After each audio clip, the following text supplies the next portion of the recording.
It's Levack and Goz on 104.5 The Team.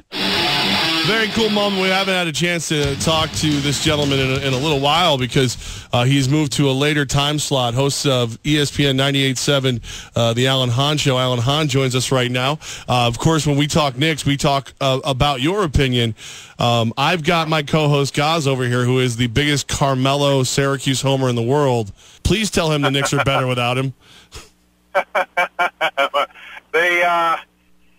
I like Carmelo a lot, so I don't want to do any bashing with Carmelo. To me, it was both sides. It was time. Like when you have a friend and he's in a relationship and you're like, this is a bad relationship, it's better for both of you to just walk away. You talk them into it, and then they walk away, and then they look at you and say, hey, you were right. That's kind of what I'm hoping this ends up being, because he's in a better place in Oklahoma City, and the Knicks look like they're in a better place now with Porzingis and, in a youth movement and a team that just, is a hard-working team that the fans have really rallied around.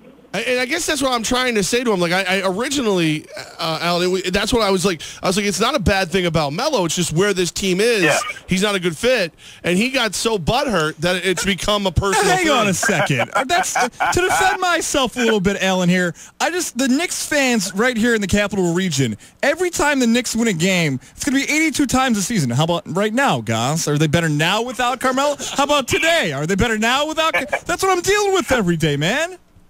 There was somebody that actually said to me something that I hate repeating, but it is kind of funny, is that they traded a cancer for Cantor. But I don't want to say that because I like Melo. Like I said, it was time. And are they better without him? Well, they don't have as much talent without him, but they're in a better place because now they can officially do what they wanted to do, which is get Porzingis get a look at him before you give him, a huge contract, which is coming next summer. Get a look at him and see if this is a guy that you can build around. So far, it looks like he is. And then, play young players without this feeling of you're wasting Melo's good years. That was always the thing hanging over the franchise. Now that's gone. Now it's, hey, we're going to play hard and see what happens. And I think, like I said, it was time. And it's a shame it ended the way it did, but it was time. All right, we're going to move on from Melo because I don't want Levack to try to get you to bash him or any callers or tweeters. This is good enough. I'm having a shirt made. No, stop. No, we're not doing that. Kristaps Porzingis, why has he been so good this early in the season, and can he keep this pace up? Well, the pace-up thing is, I think, what we're all watching. That's how I'm watching the same thing, is okay, this looks great, but are we talking about the same style of game in March and April? Because then we'll really be convinced. KP last year, people forget, the first quarter of the season last year, he averaged 20 points and 9 rebounds. So the numbers were pretty good last year as well. I also blame his fall off, not just from him getting nicked up a little bit, but I think Derrick Rose stopped passing him the ball. Things got a little personal out there that nobody talked about. This year, he's the man and he knows it, but I do attribute it to the off-season work that he put in. He came back physically stronger. You could see it. Now, he's not going to bulk up and turn into Karl Malone. He doesn't have the body type for it, nor should he. But he's got a strong enough base now that where he just doesn't wear it down. I used to joke that he was like an old iPhone. Turn it on and the battery's already half dead.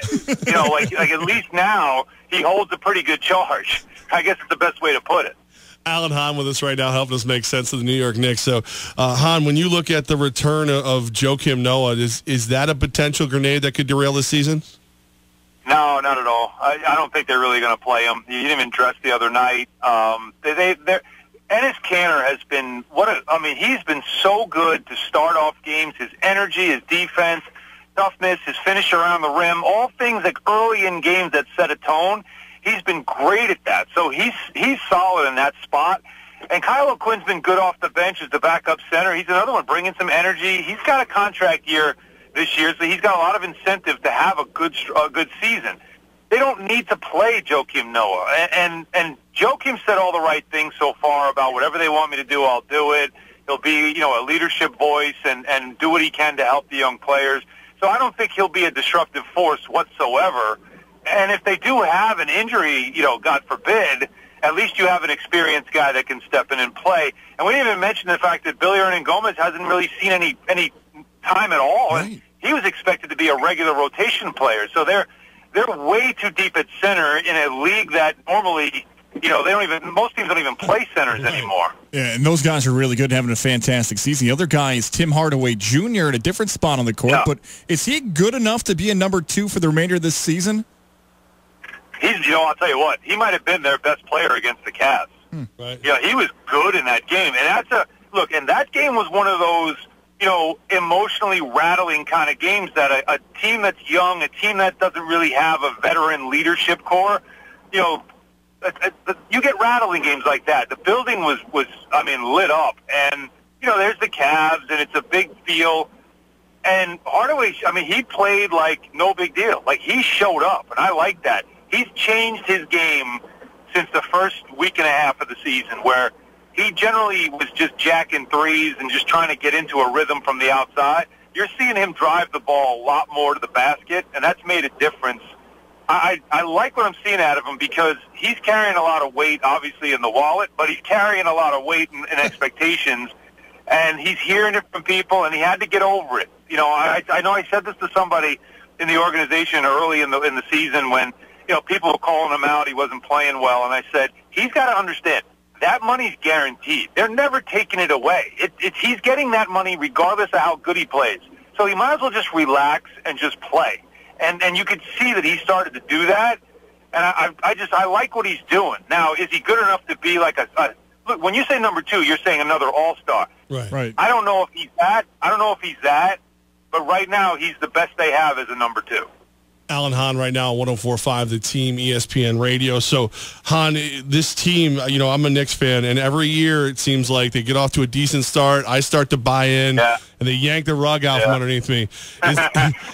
Should I be supporting myself? Every time you think you're out, they suck you back in. Right. Should I start supporting myself now, or has this team got the goods to keep going? We usually start the support group around Thanksgiving, and then our meetings end somewhere around New Year's Eve, but we figure, all right, we don't need any more meetings. No.